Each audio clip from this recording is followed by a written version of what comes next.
NASA's James Webb Space Telescope has hardly opened its eyes, and the universe is new, more mysterious, more beautiful than humanity's dreams. There is no empty sky with James Webb. That is what we have discovered.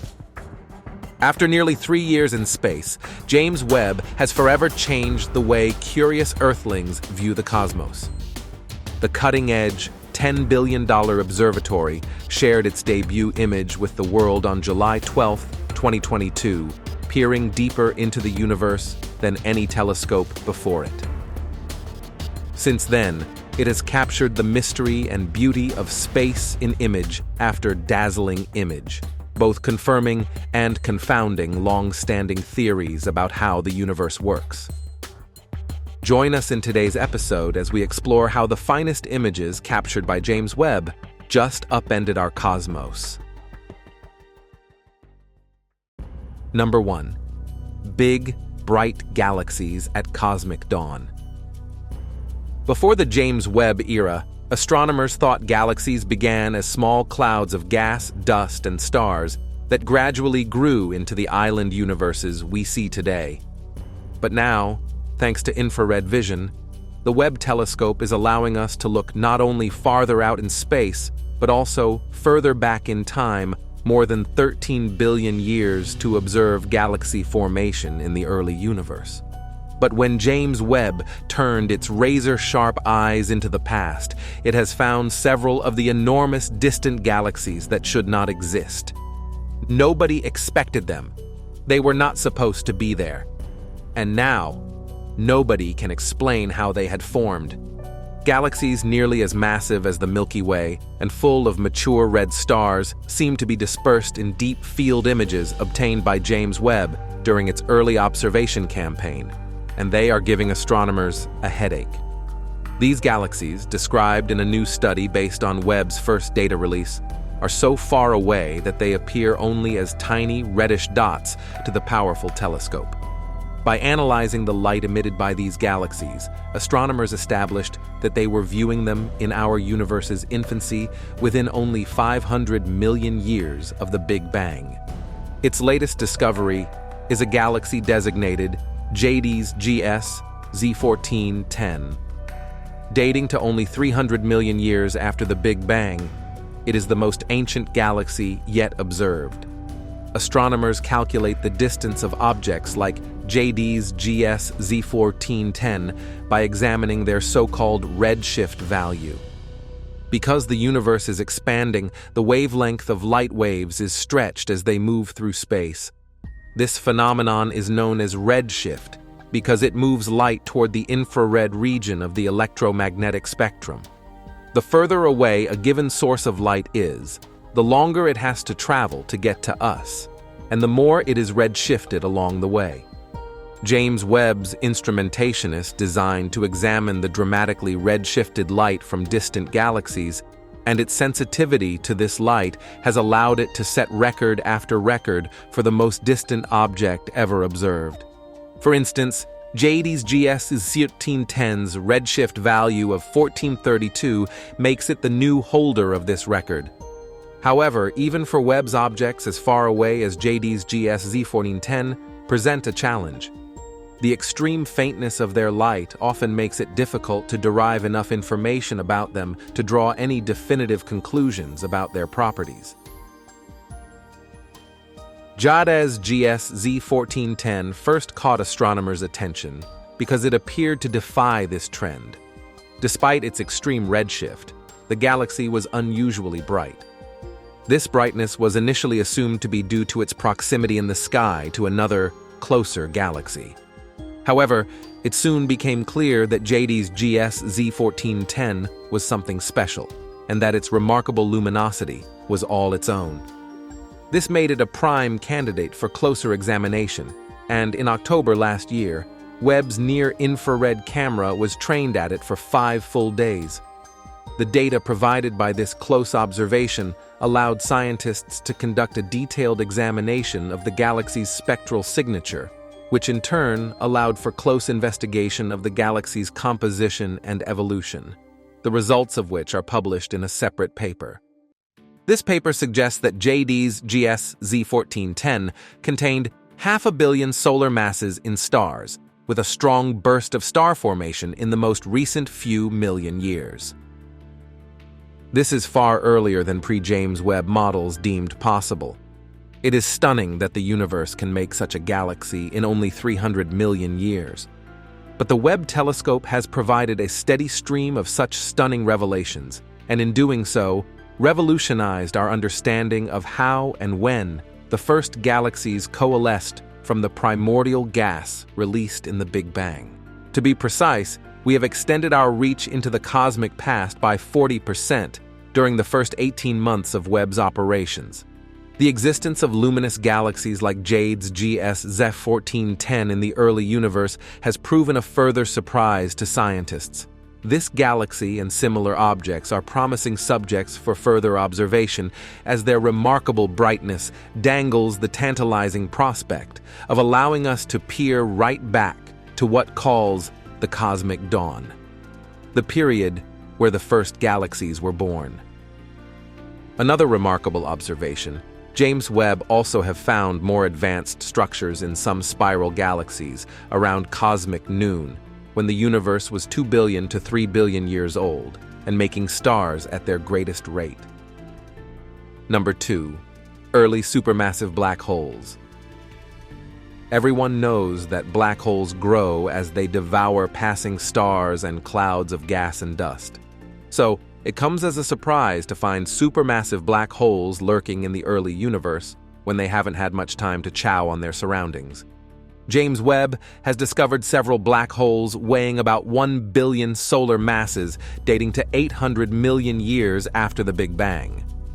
An equally important discovery: astronomers using the James Webb Space Telescope have detected the earliest known black hole. Located more than 13 billion light-years away, it dates to a mere 400 million years after the Big Bang.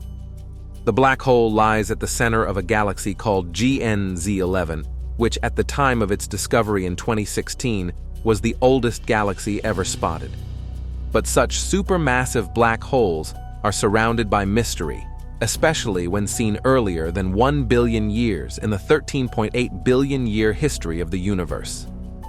That is because the continuous merger process of black holes, by which scientists think supermassive black holes grow over time, should take many billions of years to proceed. So, how could these giant voids exist only about 1 billion years after the Big Bang? Well, one suggestion is that they got a head start, forming from so-called heavy seed black holes. And by using James Webb to observe faint light coming from stars in the host galaxies of 6 ancient quasars, for the first time, scientists collected evidence that supermassive black holes in the early universe indeed grew from heavy seeds. Perhaps even more importantly, the telescope has turned up much smaller supermassive black holes, with masses from 1 million to tens of millions of suns at even earlier times. This could provide astronomers with enough data to figure out how these behemoths evolve. Number 3. Dust in the universe's youth. Dust appears all around us, in fluffy bunnies lurking under our beds, in dark clouds blocking our view of the Milky Way, and as signatures in the spectra of distant galaxies. Most dust contains carbon, so it's a relative latecomer to the cosmos, because early stars had to forge the element from their initial supplies of hydrogen and helium. But in a stunning observation, James Webb has detected the earliest known carbon dust, one of signs of the element that forms the backbone of all life in 10 different galaxies that existed as early as 1 billion years after the Big Bang. The detection of carbon dust so soon after the Big Bang could shake up theories surrounding the chemical evolution of the universe. According to current theory, the early universe was made up of mostly hydrogen and helium with tiny traces of some heavier elements, meaning the first stars and galaxies should have the same composition of just these light elements. Conventional models of the universe's chemical evolution suggest that heavy elements like carbon and oxygen are forged in the nuclear furnaces at the heart of stars. When the first stars ran out of the fuel for nuclear fusion and reached the end of their lives, they exploded in supernovas, dispersing the material they had forged through the cosmos. This stellar matter is integrated into interstellar dust. When dense patches of this dust collapse, this material becomes the building blocks of the next generation of stars, which are thus richer in heavy elements and sit in similarly enriched galaxies. But this is challenged by the findings made by James Webb, as some of the galaxies it saw carbon dust in are estimated to be somewhere in the region of 10 million years old. That implies there must be a creation and dispersal method for carbon that works on a relatively short timescale. The findings exemplify the kind of science that wouldn't have been possible before the James Webb Space Telescope, which began observing the universe and delivering data and images in July 2022. Number 4. Tightening cosmic tension.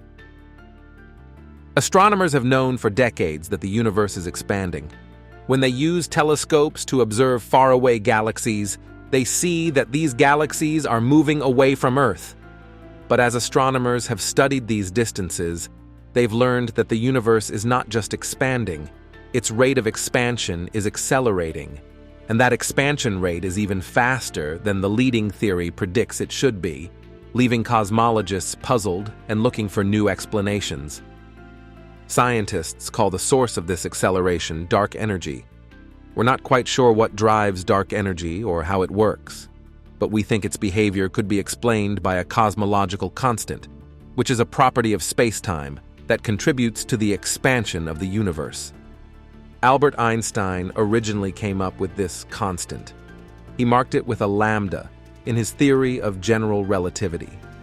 With a cosmological constant, as the universe expands, the energy density of the cosmological constant stays the same. Imagine a box full of particles. If the volume of the box increases, the density of particles would decrease as they spread out to take up all the space in the box. Now imagine the same box, but as the volume increases, the density of the particles stays the same. It doesn't seem intuitive, right? That the energy density of the cosmological constant does not decrease as the universe expands is, of course, very weird, but this property helps explain the accelerating universe. Right now, the leading theory or standard model of cosmology is called lambda CDM. Lambda denotes the cosmological constant describing dark energy, and CDM stands for cold, dark matter. This model describes both the acceleration of the universe in its late stages as well as the expansion rate in its early days. Specifically, the lambda CDM explains observations of the cosmic microwave background, which is the afterglow of microwave radiation from when the universe was in a hot, dense state, about 300,000 years after the Big Bang. Observations using the Planck satellite, which measures the cosmic microwave background, led scientists to create the lambda CDM model. Fitting the lambda CDM model to the cosmic microwave background allows physicists to predict the value of the Hubble constant, which isn't actually a constant, but a measurement describing the universe's current expansion rate.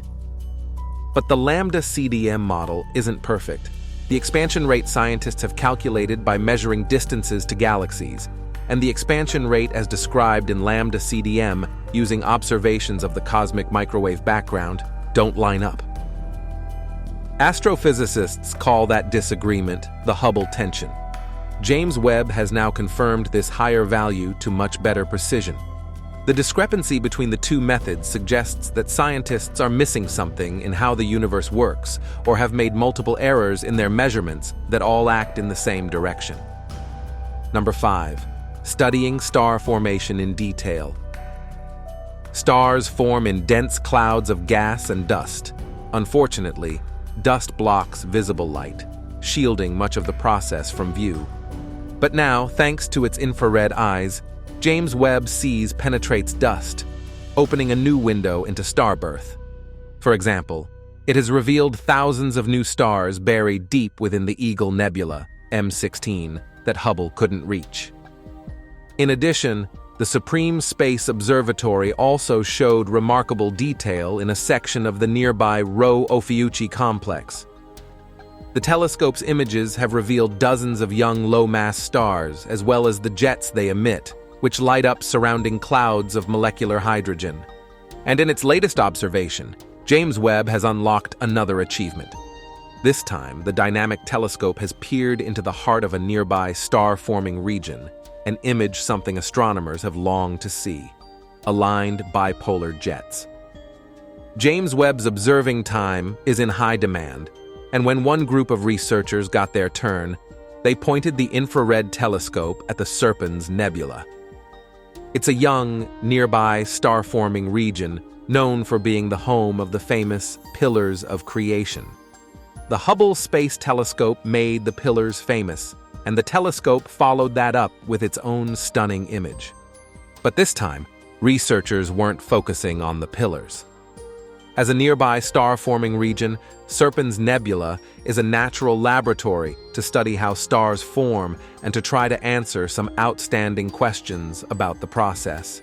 The Webb delivered.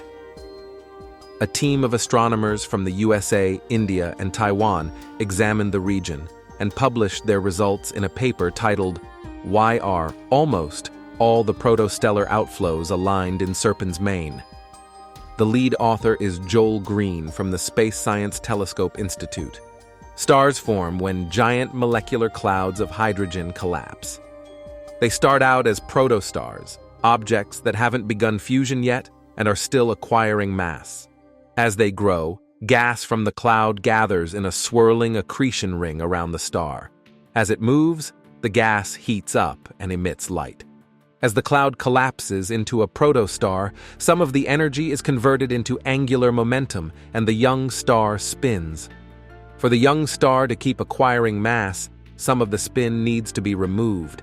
That happens as the swirling accretion disk emits some of the gas from bipolar jets, also called protostellar outflows.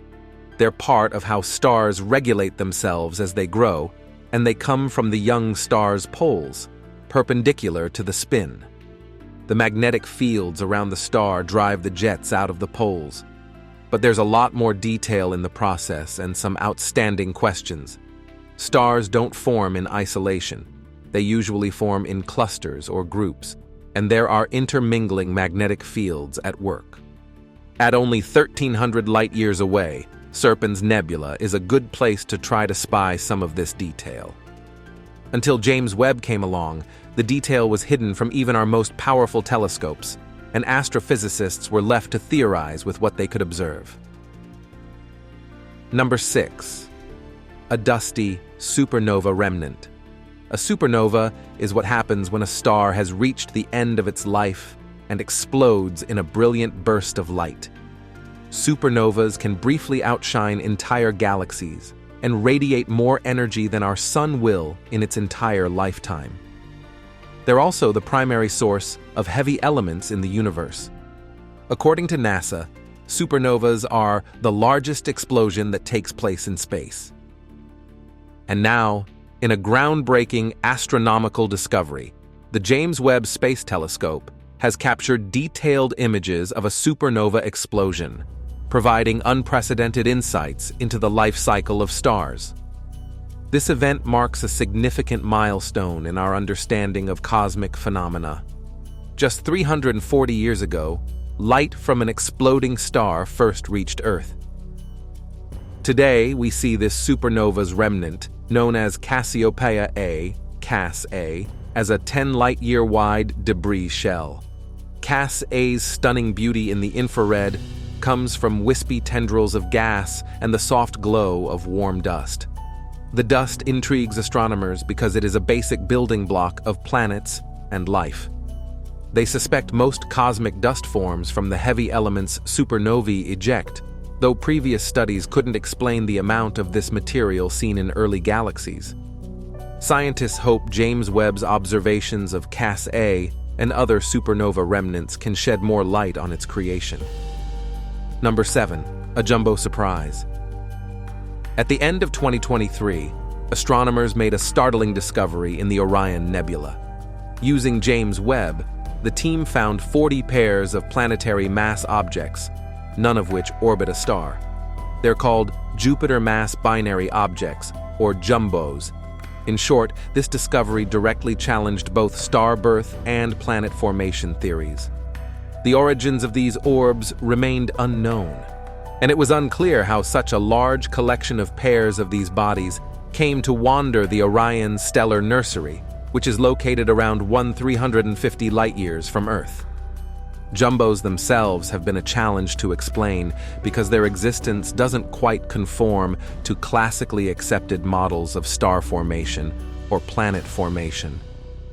As hot, gassy, and binary bodies, JUMBOs may initially seem as if they form when overly dense regions in a clouds of gas and dust collapse.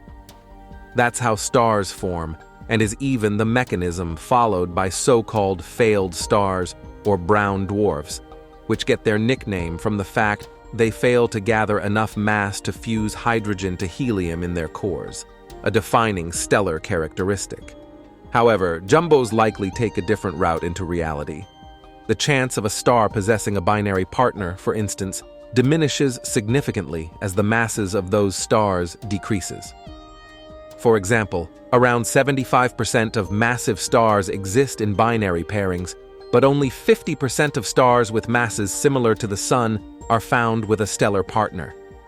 And the chance of finding a brown dwarf with masses around 0.75 times that of the Sun in a binary is vanishingly small, approaching 0%. Brown dwarfs, on average, have masses around 75 times that of Jupiter. Thus, stars less massive than this, one can reason, should never exist in binaries, certainly not frequently enough to find 40 in the same nebula. JUMBOs have masses under the lower end of brown dwarfs less than 13 times the mass of Jupiter. So, what's going on? Furthermore, JUMBOs can't be explained with standard planetary formation models either. These are models that would see them born from leftover gas around a parent star, or stars if you're working with a binary system. That is because, though we know planets are regularly kicked from their home systems to become rogue planets, aka cosmic orphans wandering the cosmos without a parent star, this process should be so violent that it splits apart any possible gravitationally bound planets. The fact astronomers found 40 pairs of JUMBOs in the Orion Nebula alone therefore seems to rule out some freak ejection event that led to a planetary pair being ejected together without being split up. So, having said that, understanding the formation of JUMBOs helps us challenge and refine the prevailing theories of planet formation. Forthcoming observations from James Webb may help us do just that, offering new insights with each observation that will help us better formulate new theories of giant planet formation. Number 8. A molecular exoplanet revolution. Although images draw the most attention, spectroscopy plays a huge role in James Webb's explorations. It allows astronomers to determine the redshift, and thus distance, of faraway galaxies, and to analyze the chemical composition of astronomical objects. Nowhere is this more important than in the study of exoplanet atmospheres, where Webb's infrared capabilities allow it to detect molecules invisible in optical light. And this telescope is so sensitive that you can infer the composition of the atmosphere. Among its many discoveries, the Premier telescope has detected potential biosignature elements in the atmosphere of the exoplanet K2-18b, a super-Earth located around 120 light-years from Earth. Though many exoplanets are extreme, violent, or at least alien in nature, whether they're blasted by intense radiation from their stars, lack a solid surface, or are frozen relics at the edge of their systems, K2-18b was a tantalizing target in the search for life, because it is rather similar to our planet. K2-18b is between 2 and 3 times the width of Earth, with 8.6 times the mass of our planet. It's also located in the habitable zone of its star, the region neither too hot nor too cold to support liquid water. The exoplanet is thus theorized to be an ocean, or Hycean, world replete with liquid water, a vital ingredient for life as we know it. However, Unlike Earth, the atmosphere of this exoplanet seems to be mainly hydrogen, rather than nitrogen. The key takeaway from the investigation of K2-18b, conducted by University of Cambridge scientists using the James Webb Space Telescope, was the discovery of carbon dioxide and methane. These molecules were detected without traces of ammonia, which indicated that this should indeed be a Hycean world with a vast ocean under a hydrogen-rich atmosphere. But there was also the hint of something else, something very exciting. A bold idea. There must be something on K2-18b, possibly a life form, producing it at 20 times the rate found on Earth. Interestingly, in a recent finding, the James Webb Space Telescope has discovered stormy weather in the sky of 2 brown dwarfs, in the most detailed weather report yet from such failed stars. The 2 brown dwarfs form a binary pair called WISE 1049ab that was discovered by NASA's Wide Field Infrared Survey Explorer, or WISE, in 2013. The duo sits just 6.5 light-years away from us. They are the closest brown dwarfs to our Sun, and thus make an excellent target for the James Webb Space Telescope's powerful infrared instruments. A brown dwarf is an object that isn't quite massive enough to ignite the nuclear fusion of hydrogen to helium in its core and become a fully fledged star, yet is also considered too massive to be a planet and thought to form like stars do via the gravitational collapse of a cloud of molecular gas. As such, brown dwarfs are thought of as a missing link between gas giant planets like Jupiter and the lowest mass stars, M dwarfs. Observations have probed the atmosphere of various brown dwarfs, but they have always been limited to time-averaged snapshots, meaning we could not see things in the brown dwarf atmosphere changing with time. However, brown dwarfs are fast rotators. WISE 1049a spins on its axis once every 7 hours, and B once every 5 hours. And the conditions in their atmospheres can alter over time, meaning that previous observations that didn't factor in the object's evolutions could have missed lots of variability. However, the Webb telescope does have the ability to detect these changes over time.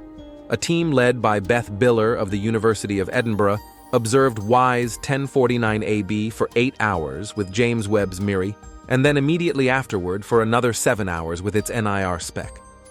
The researchers found that both brown dwarfs are covered in tumultuous clouds, probably composed of silicate grains, sweltering in temperatures between 875 degrees Celsius and 1026 degrees Celsius.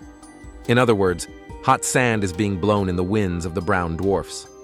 The absorption signatures of carbon monoxide, methane, and water vapor were also identified. Intriguingly, the light curve for each brown dwarf, a graph of each brown dwarf's brightness over time, displays considerable variability. This has been interpreted as stormy conditions blowing clouds at various altitudes, and gaps appearing between those clouds that allows for views into deeper layers of the atmosphere. The light curves also show peaks at specific wavelengths, carbon monoxide at 2.3 microns and 4.2 microns, millionths of a meter, methane at 3.3 microns, and silicate grains tentatively at 8.3 microns to 8.5 microns. Biller's team interpret the peaks at these wavelengths as indicating 3 different layers, where there is a significant change in atmospheric pressure on each brown dwarf.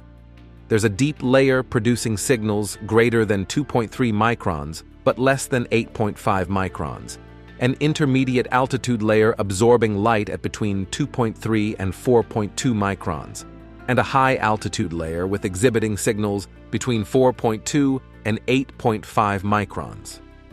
The findings indicate the power of James Webb to be able to probe, for the first time, the vertical profile of the atmosphere of a brown dwarf. And, in fact, there's no reason the Webb telescope has to stop there.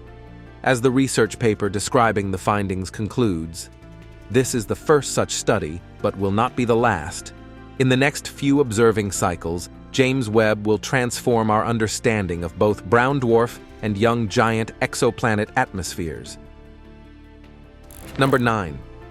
rings around the Ring Nebula.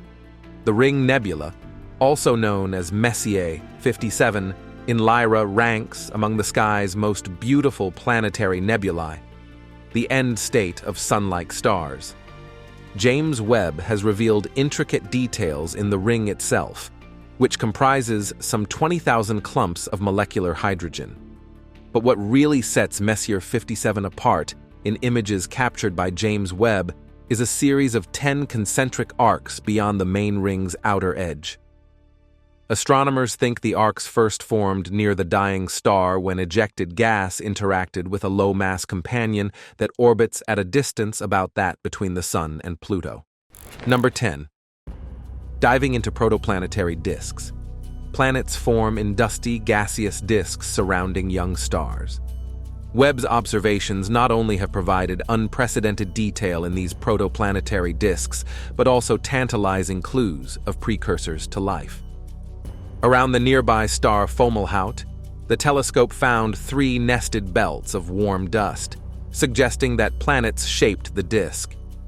The observatory also detected water vapor in the inner disk surrounding PDS 70, showing that any terrestrial planets forming there would have access to water. And in the protoplanetary disk surrounding the young star D203506 in the Orion Nebula, James Webb discovered the methyl cation, a molecule that likely plays a key role in interstellar organic chemistry and the genesis of life. Number 11. Viewing our cosmic neighbors in a new light. Whether exploring the small bodies or giant planets of our solar system, the James Webb Space Telescope is revolutionizing our understanding of our closest cosmic neighbors. With its powerful infrared instruments, sharp spatial resolution, and exquisite sensitivity, James Webb is forever changing our view of our celestial backyard. Here are examples of some of the recent, pioneering solar system science from James Webb. The telescope captured images and spectra of Mars, which allow scientists to study short-term phenomena like dust storms, weather patterns, seasonal changes, and, in a single observation, processes that occur at different times during a Martian day. Not only Mars, James Webb also showed us an intriguing infrared view of Uranus's rings, moons, storms, and the oddly tipped planet's bright north polar cap. Studying this ice giant can help astronomers understand the formation and weather of similarly sized planets around other suns. Besides, Webb revealed a narrow jet stream speeding over Jupiter's equator at 320 miles per hour. This high-speed jet stream is giving researchers incredible insight into how the layers of the planet's atmosphere interact with each other. In addition to finding the speedy Jovian jet stream described above, Webb's view of Jupiter includes many fascinating details, including auroras, hazes, and tiny moons. In addition to finding carbon on the surface of Jupiter's moon Europa that likely originated in its subsurface ocean, the telescope also detected a shockingly large water vapor plume spewing from Saturn's moon Enceladus. For the first time, Webb is giving scientists a direct look at how the water gushing from the surface of Enceladus, first detected by the Cassini spacecraft, feeds the entire system of Saturn, including its rings. Moreover, using Webb's infrared vision to study the atmosphere of Saturn's moon Titan, the only moon in the solar system with a dense atmosphere, scientists detected clouds and observed airflow. Titan is the only planetary body other than Earth that currently has rivers, lakes, and seas. However, unlike Earth, the liquid on Titan's surface is composed of hydrocarbons, including methane and ethane, not water. In addition to capturing the clearest images, James Webb excels in the study of ices in the solar system through the use of spectroscopy. Most often, it provides reflectance spectra, sunlight shining on an object and reflecting back, while the surface absorbs particular wavelengths of light. One good example is Jupiter's moon Europa. By looking at a map of the carbon dioxide on Europa, we can tell that the carbon originated in the oceans because it is most abundant in a region where the terrain is quite new. Ground-based telescopes had hinted at this ice, but Webb saw the crystalline ice signature for the first time. Some of Webb's most intriguing discoveries involve searching for the building blocks of life beyond Earth. This search hinges on the accurate identification of chemical markers, such as water, carbon dioxide, and ammonia.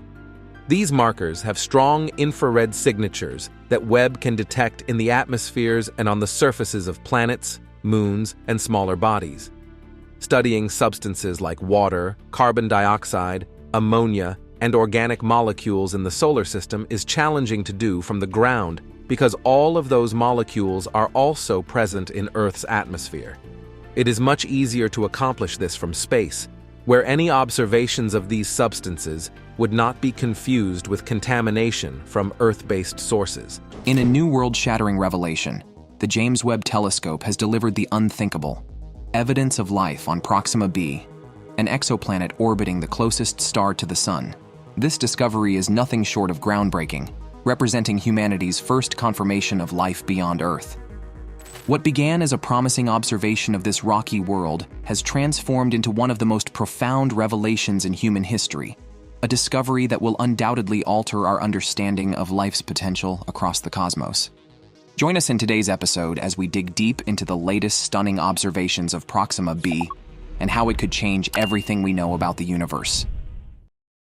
As shocking as it sounds, we find exoplanets, or planets orbiting stars other than our Sun, all the time now. We know of nearly 6,000 such planets plus another 10,000 planet candidates. So what makes Proxima b so particularly exciting? First off, Proxima b is roughly 4.2 light-years away, orbiting its red dwarf host star Proxima Centauri, the closest star to the Sun. This close proximity allows astronomers to study it in ways that are simply impossible with more distant exoplanets. Its mass is nearly identical to Earth's, at about 1.17 times that of our planet, and its size is also comparable. Proxima b completes an orbit around its star in a mere 11.2 days, remarkably fast compared to Earth's 365-day orbit.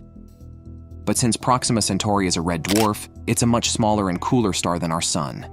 This means that even though Proxima b is incredibly close to its star, it still falls within Proxima Centauri's habitable zone, a range where conditions might be just right for liquid water to exist.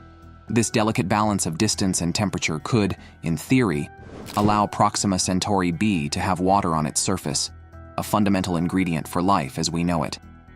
The planet receives a similar amount of solar energy from its star as Earth does from the Sun, further supporting the possibility of a temperate environment. However, while this arrangement sounds ideal, several factors must be considered before we can truly assess Proxima b's habitability.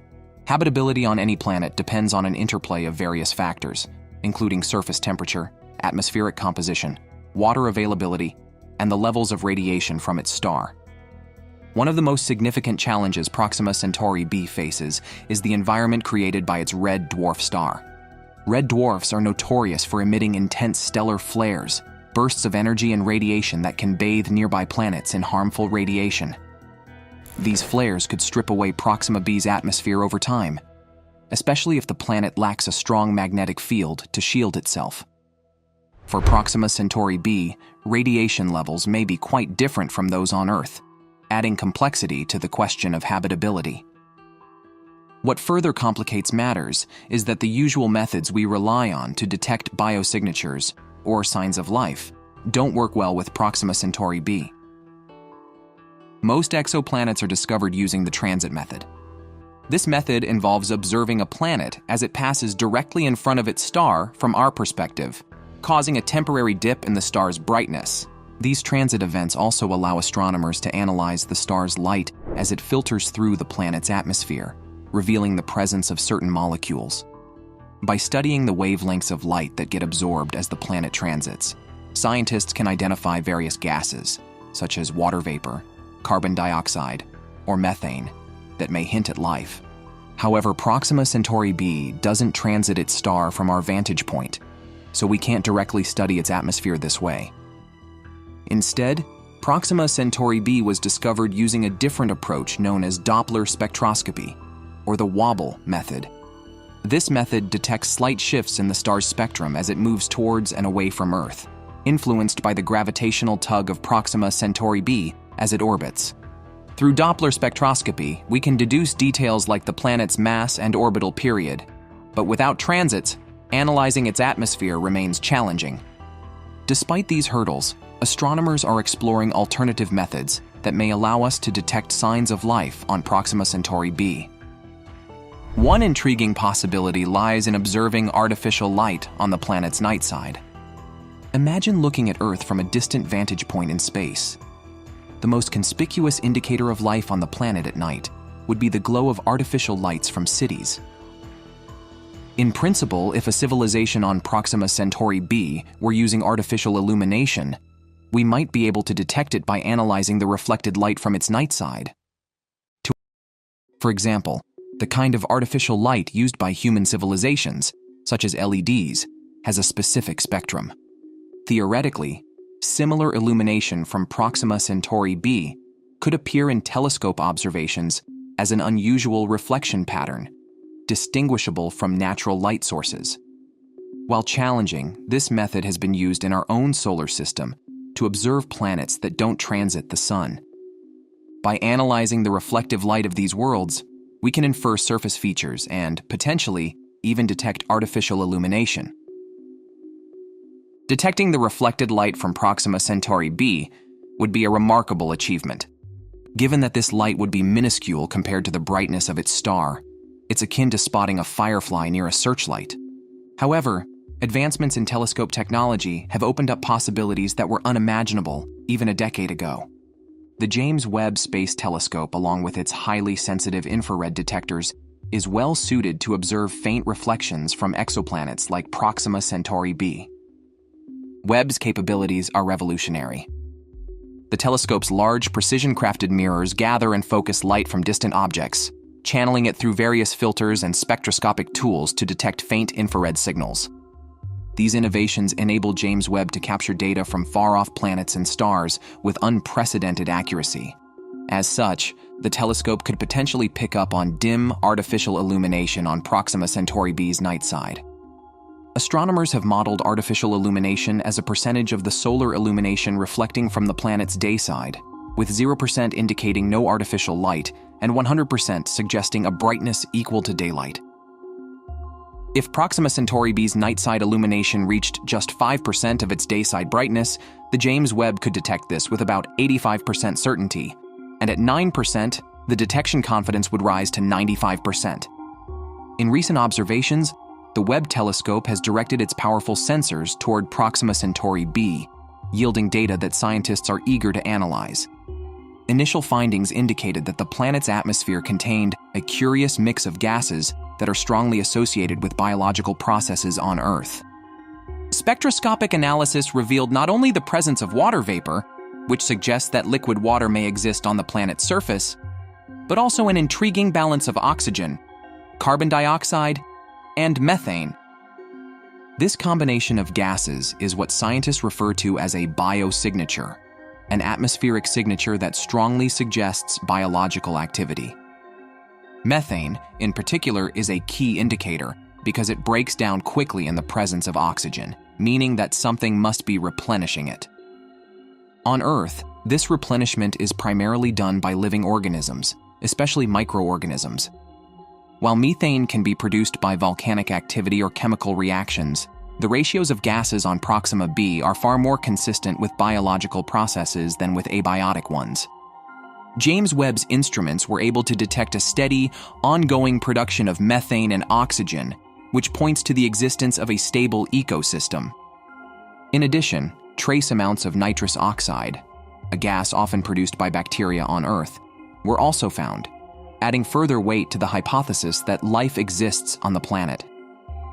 While atmospheric biosignatures provide compelling evidence, the observations made by James Webb have gone further, hinting at the possibility of a surface teeming with life. Through the telescope's highly sensitive infrared imaging, scientists were able to construct a detailed picture of the planet's surface conditions. What they found was astounding. Proxima b appears to have large areas covered in what could be liquid water, seas, or oceans. Alongside these bodies of water, James Webb has captured what scientists believe are signs of organic pigments, possibly similar to chlorophyll on Earth, which plants use to photosynthesize. These pigments could indicate that simple plant-like organisms are thriving on Proxima b, using the dim light from Proxima Centauri to produce energy. Furthermore, Webb's thermal imaging data suggests that Proxima b experiences significant temperature variations between its day and night sides, as one side of the planet is tidally locked to its star. Despite these harsh conditions, the presence of liquid water and possible photosynthetic life forms suggests that life has adapted to survive in these extremes, much like extremophils do in Earth's most hostile environments. Some researchers have even speculated that more complex life forms could exist on Proxima b. Although no direct evidence of such creatures has been found, the possibility cannot be ruled out. The presence of organic pigments and methane-producing microorganisms could point to a diverse biosphere, where a range of life forms have evolved to occupy different ecological niches. After all, the discovery of sign of life on Proxima b raises profound questions about the origin of life itself. Did life arise independently on this distant world, or was it seeded through a process like panspermia, where life's building blocks are spread throughout the galaxy by comets or meteorites? The answers to these questions could reshape our understanding of biology and the prevalence of life in the universe. Either ways, Proxima Centauri is a red dwarf star, much cooler and dimmer than our Sun. These types of stars are known for their violent stellar flares, which can strip away a planet's atmosphere and make the surface inhospitable. However, Proxima b has somehow retained an atmosphere, suggesting that it may have a strong magnetic field or other protective mechanisms that shield its surface from harmful radiation. The conditions on Proxima b may mirror those of early Earth, where life arose in oceans rich with organic molecules and energy sources like volcanic vents. It's possible that life on Proxima b followed a similar path, developing in water-rich environments where chemical reactions fueled the emergence of simple organisms. The discovery of biological gases like methane and nitrous oxide suggests that microbial life has adapted to Proxima b's unique conditions, possibly leading to a stable ecosystem. If life on Proxima b did indeed arise independently, it would suggest that the universe is teeming with life. Perhaps even that life is a natural outcome when the right conditions are present. Alternatively, if panspermia played a role, it would imply that life's seeds can travel vast distances across space, potentially making life on Earth and Proxima b distant relatives. And of course, such a discovery is more than just a scientific milestone. It is a turning point in human history. For centuries, we have gazed at the stars and wondered if we were alone in the universe. This question has haunted human imagination for thousands of years. Ancient civilizations held beliefs about the stars that were deeply intertwined with their cultures and religions. For the ancient Greeks, the night sky was filled with gods and heroes. Stars and constellations represented mythological figures, and their movements were believed to influence human fate. The philosopher Democritus, one of the first to theorize about the existence of other worlds, suggested that there could be countless stars, some with their own planets and even the potential for other beings. His ideas were radical, and they laid a foundation for considering the possibility of life beyond Earth. In India, the Vedas, a collection of ancient texts, imagined the universe as cyclically created and destroyed by divine forces, spanning immeasurable scales of space and time. Similarly, in Mesoamerican cultures, the cosmos was often represented as a multi-layered world connected by gods and spirits, with the stars serving as the heavenly realm of the ancestors. Ancient Chinese astronomers meticulously observed celestial phenomena, interpreting them as signs that could influence earthly affairs, but also pondering the nature of the stars themselves. Such beliefs reflected an early recognition that the universe is far vaster than what meets the eye, fostering curiosity about other worlds. Across these cultures, however, the question of life beyond Earth lingered, impossible to answer with certainty, but captivating enough to persist. During the Renaissance, revolutionary thinkers like Nicholas Copernicus and Galileo Galilei changed humanity's understanding of the cosmos. Copernicus's heliocentric model, which proposed that the Earth orbited the Sun rather than the other way around, shifted our perspective on our place in the universe. Galileo's telescopic observations revealed that the moon was not a perfect, ethereal body, but a rocky landscape, much like Earth. Suddenly, celestial bodies were no longer seen as divine realms, but as physical worlds that could, theoretically, host life. This shift in thinking opened the door to a new wave of speculation. Giordano Bruno, an Italian philosopher, was one of the earliest to propose the idea that other stars might have their own planets, which he believed could host other forms of life. Bruno's ideas were so radical for the time that he was executed by the Inquisition, but his writings would inspire future generations of scientists to consider the possibility of a universe teeming with life. The advances of the Renaissance laid the groundwork for modern science, shifting from a worldview in which humanity was the center of creation to one where Earth was merely one planet among many. As telescopes improved, astronomers like Johannes Kepler and Isaac Newton contributed to the understanding that the laws of nature were universal. The realization that other stars operated under the same principles as our own sun was a profound one, suggesting that other planets and possibly life could exist under similar conditions. By the time of the scientific revolution in the 17th and 18th centuries, curiosity about life on other planets had developed from a speculative philosophy into a scientific question. As telescopes became more powerful, astronomers observed features on planets like Mars that seemed to suggest geological activity and even seasonal changes. The Martian canals, popularized in the 19th century by astronomer Giovanni Schiaparelli and later by Percival Lowell, fueled public imagination about the possibility of intelligent Martians constructing vast networks of waterways. These observations sparked a wave of Mars mania, and works like H.G. Wells' The War of the Worlds reflected a popular fascination and fear of alien life. In scientific circles, however, the question of extraterrestrial life remained unanswered. Despite increased understanding of our neighboring planets, the evidence was insufficient to confirm or deny the presence of life. However, the scientific revolution ushered in an era of rigorous astronomical study. William Herschel, the discoverer of Uranus, believed that other planets, including Jupiter and Saturn, might be inhabited. This era of study set the stage for the 20th century, where rapid technological advancements would bring humanity closer to understanding our place in the universe. The launch of Sputnik in 1957 and the subsequent space race marked a turning point in humanity's quest to explore the cosmos. By the 1960s, space exploration had moved beyond Earth's atmosphere, and scientists began to consider the practicalities of finding life beyond our planet. The search for extraterrestrial life shifted from speculation to targeted investigation, with NASA's Viking missions to Mars in the 1970s representing some of the first efforts to directly seek out biological evidence on another world. The 1977 launch of the Voyager probes pushed the boundaries of human exploration even further. Equipped with a golden record containing sounds and images from Earth, the Voyager missions were designed to reach the outer planets and beyond, carrying with them a message to any intelligent life they might encounter. The golden record remains humanity's first interstellar message, a hopeful gesture encapsulating our desire to connect with other beings.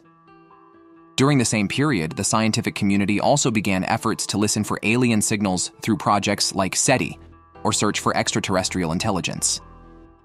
Utilizing radio telescopes, scientists started monitoring the sky for signals that might indicate intelligent life. While no confirmed extraterrestrial signals have been detected, SETI has inspired a range of similar initiatives, leading to an ongoing worldwide effort to scan the cosmos for signs of intelligent communication. In 1995, astronomers discovered the first exoplanet orbiting a sun-like star, 51 Pegasi b, marking a watershed moment in the search for extraterrestrial life. Since then, the discovery of thousands of exoplanets has completely transformed our understanding of the universe. With missions like Kepler, TESS, and most recently, the James Webb Space Telescope, scientists have found that planets are not rare, but incredibly common, with many potentially existing within their star's habitable zones. The future of the search for extraterrestrial life is as exciting as it is uncertain. The solar system has become the heart of this endeavor. Several celestial bodies in our own neighborhood emerge as prime candidates, with Mars, Europa, Enceladus, and Titan leading the way. Mars has captivated the imagination of scientists and the public alike for centuries. This planet has the most Earth-like environment of any in our solar system, which is why it has long been a focus of astrobiological research. Historically, Mars was likely very different from the cold, barren landscape we see today. Geological evidence points to a Mars with rivers, lakes, and perhaps even a vast northern ocean.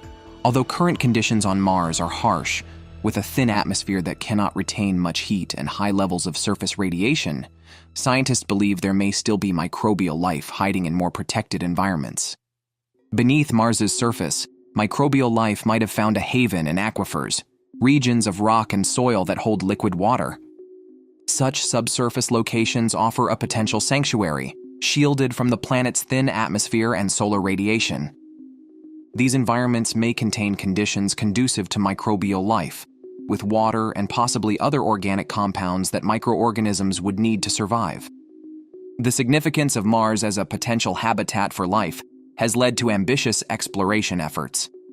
Future missions will continue to target Mars in hopes of confirming its habitability. The upcoming Mars Sample Return mission is a collaborative effort between NASA and the ESA that aims to retrieve samples from Mars's surface and bring them back to Earth. By carefully examining these samples, scientists hope to uncover organic molecules or even fossilized microbes, which would be groundbreaking evidence that Mars once supported, or may still support, life. If successful, this mission could fundamentally reshape our understanding of life's prevalence in the universe, with Mars standing as a tantalizing reminder that life might be closer than we ever imagined. Jupiter's icy moon. Europa presents another compelling target for astrobiologists. With an ice-covered surface hiding a vast ocean beneath, Europa holds one of the most promising environments for life in our solar system. Its subsurface ocean, warmed by tidal forces generated by Jupiter's gravity, is thought to have existed for billions of years. This prolonged stability creates an environment where life could theoretically evolve and flourish, shielded from the deadly effects of solar radiation. Europa's subsurface ocean is especially intriguing because it is likely salty, similar to Earth's own oceans, and it may even interact with the rocky seafloor. This interaction could potentially generate hydrothermal vents, which are known to support life on Earth's ocean floor. These underwater environments on Earth are home to ecosystems teeming with unique organisms that thrive without sunlight, using chemical reactions instead of photosynthesis for energy. The possibility of similar vent systems on Europa's seafloor has led scientists to believe that microbial or even complex life could exist in its depths. To explore this icy moon, NASA's Europa Clipper mission, scheduled for launch in the 2020s, will conduct an unprecedented examination of Europa's ice shell and subsurface ocean. By flying multiple times over Europa's surface, the Clipper will search for evidence of life by analyzing the chemical composition of the moon's icy crust and scanning for potential thermal anomalies that could indicate active processes below the ice. Clipper's instruments will also analyze Europa's thin atmosphere for molecules that could be biosignatures. If life is present, or if there are even conditions that resemble a habitable environment, Europa Clipper may well find them. Saturn's moon Enceladus is perhaps one of the most intriguing candidates in the solar system for finding life. Like Europa, Enceladus has a subsurface ocean beneath an icy crust, but what sets it apart are its spectacular geysers. These geysers shoot plumes of water vapor, ice particles, and organic compounds from the moon's interior directly into space, offering a direct glimpse into Enceladus's inner ocean. This phenomenon provides scientists with an extraordinary opportunity to study the ocean's composition without having to drill through the ice. NASA's Cassini spacecraft made flybys of Enceladus in the early 2000s and analyzed the composition of these plumes, detecting organic molecules such as methane. This discovery was remarkable because methane is often associated with biological processes on Earth. While methane can also be produced by non-biological processes, Its presence on Enceladus has encouraged astrobiologists to consider that the moon's ocean might host microbial life, or at the very least, conditions conducive to life.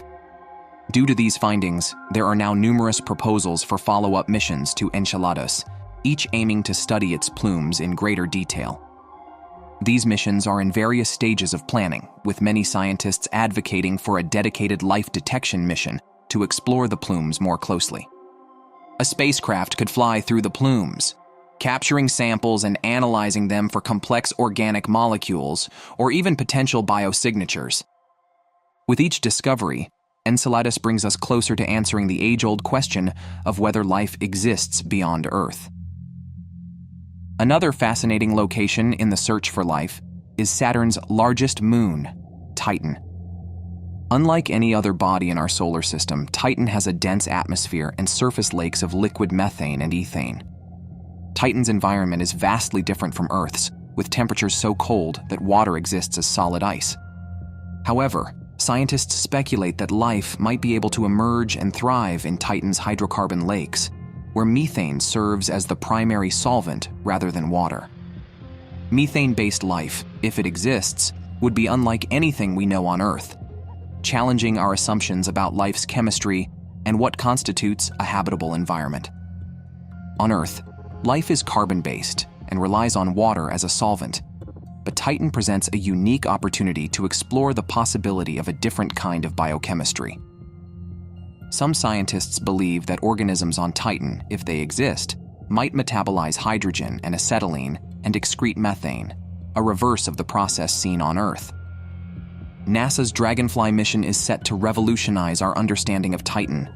Scheduled for the mid-2030s, this rotorcraft mission will explore Titan's dense atmosphere and surface, conducting experiments to analyze the moon's organic molecules and atmospheric composition.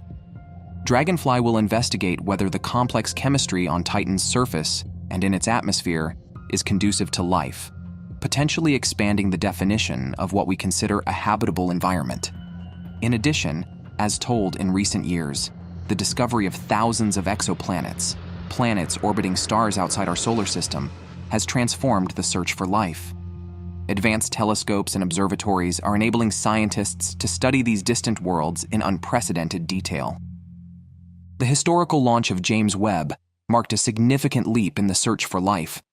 Its powerful infrared capabilities allow it to study the atmospheres of exoplanets, searching for signs of habitability or even biosignatures. Biosignatures are molecules or patterns in a planet's atmosphere that could indicate biological processes such as oxygen, methane, and water vapor. Webb is currently focusing on planets in the habitable zones of their stars, where conditions may allow for liquid water.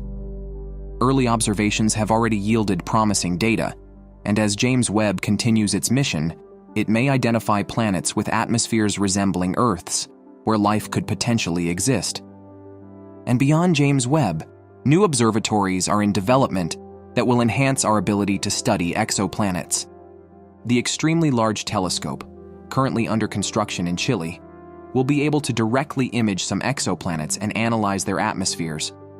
NASA's Nancy Grace Roman Space Telescope, set to launch in the mid-2020s, will conduct a survey of exoplanetary systems and search for free-floating planets, expanding our understanding of planet formation and habitability. Moreover, recent discoveries have widened the scope of potential biosignatures, encouraging scientists to consider not only Earth-like molecules, but also exotic chemistries that could indicate life. For example, on planets with a different atmospheric composition, unique combinations of gases, such as methane and carbon dioxide, could suggest biological processes. With an expanding list of potential biosignatures, future telescopes will search for multiple gases and their interactions, aiming to detect patterns that suggest biological activity rather than abiotic processes. While finding microbial life or simple organisms would be groundbreaking, detecting signs of advanced extraterrestrial civilizations or technosignatures would arguably be one of the most profound discoveries in history. Technosignatures are indicators of advanced technology that could suggest the presence of intelligent beings. The CD Institute has been searching for signals from intelligent civilizations for decades, primarily focusing on radio waves. Advances in technology are allowing scientists to broaden their search, incorporating optical signals and even bursts of laser light that could be sent as signals from a distant civilization. In recent years, breakthroughs in machine learning have also enhanced SETI's capabilities, enabling computers to analyze massive amounts of data quickly and detect potential signals that might have been missed by human observers. Besides, a Dyson sphere, a hypothetical structure that could capture a star's energy output, is a popular concept among scientists searching for technosignatures. Although no Dyson spheres have been found, astronomers continue to search for unusual patterns of dimming and brightening in stars that could indicate the presence of such megastructures. Telescopes capable of capturing infrared radiation are particularly valuable in this search, as a Dyson sphere would likely emit excess infrared light. Another technosignature that scientists consider is artificial pollutants. If a planet had significant levels of industrial gases like chlorofluorocarbons in its atmosphere, it might indicate technological activity. Additionally, scientists are exploring the idea of detecting city lights or other artificial illumination on distant planets. With future telescopes such as LIVOIR, also known as Large UV Optical Infrared Surveyor, it might be possible to detect these faint but potentially telling indicators. Last, note that the search for extraterrestrial life is about more than just finding new forms of biology. It's also a profound philosophical endeavor. If we were to discover even microbial life beyond Earth, it would imply that life is not unique to our planet. This would suggest that the universe is filled with the potential for life, challenging many of humanity's long-held beliefs about our place in the cosmos. Furthermore, finding life on another planet would raise ethical questions. How would we treat alien life? Should we make contact if it were intelligent, or would we risk contaminating other ecosystems with our own presence? These are pressing questions, especially if intelligent life were discovered. This discovery would immediately give rise to the ethical considerations that have only been theoretical until now. If life on another planet exists, it would not be enough to marvel at the scientific wonder of it.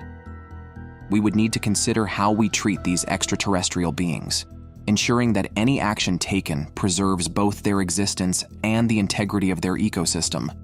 The concept of contact brings with it concerns about contamination. Just as we worry about bringing invasive species into foreign ecosystems on Earth, our presence on a planet that hosts life could have unknown and potentially irreversible effects. We may be driven by a noble curiosity to study these life forms, but what if our attempts to learn result in harmful consequences? The need to approach alien life with respect, caution, and humility becomes paramount, as we have learned from our past mistakes on Earth when invasive species or human interference altered or destroyed native ecosystems. If intelligent extraterrestrial life were discovered, humanity would have to wrestle with its long-standing sense of superiority. For thousands of years, we have lived with the assumption that we are the only beings capable of thought, emotion, and self-awareness. Confronting intelligence from beyond our world would mean seeing ourselves as part of a larger, possibly more complex web of conscious beings in the universe. This discovery could change the way we view concepts of self-awareness, community, and culture, possibly leading to an exchange of knowledge that would deepen our understanding of consciousness itself. In short, whether we find a single-celled microbe or a highly advanced civilization, the sheer knowledge that we are not alone would reshape our understanding of humanity and our place in the universe. To know that life, in whatever form, has managed to take root elsewhere, would prompt us to see ourselves in a new light. Our definition of life would no longer be limited to Earth's unique conditions, opening up new realms of thought about the adaptability and resilience of life itself. It might challenge us to pursue our survival more diligently, knowing that life elsewhere has managed to endure. The implications could even inspire us to better care for our own planet, recognizing Earth as a rare and cherished environment that has nurtured us for millennia. In the end, the search for extraterrestrial life is not merely about finding biological evidence. It is a philosophical, ethical, and existential journey. Each question raised, whether about contamination, communication, or coexistence, serves as a reflection of our hopes, fears, and aspirations as a species. The quest drives us to look beyond our world and, in doing so, to consider who we are in relation to the vastness of the cosmos. That's all the information that we have for you today. Don't forget to give us a thumbs up if you enjoyed today's episode, subscribe if you haven't already, and hit the bell so you never miss out on future episodes. And be sure to also tell us what you think about today's content. Everyone's support motivates us to continue delivering quality content and to always improve. As always, thanks for watching, and we will see you next time.